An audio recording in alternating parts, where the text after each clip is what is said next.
অবশেষে ব্রাজিলের স্কোয়াড ঘোষণা হয়ে গেল।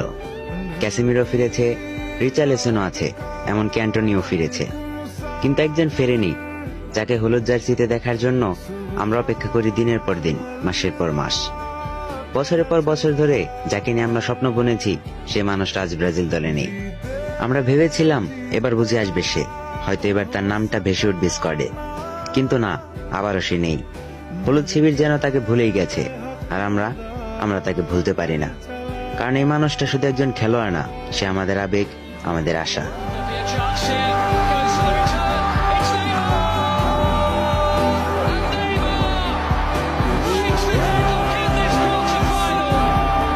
বাংলাদেশে তৈরি হলো নতুন টাকা, কিন্তু টাকার মধ্যে কান্তজির মন্দির। আমাদের মসজিদ কই কাকা?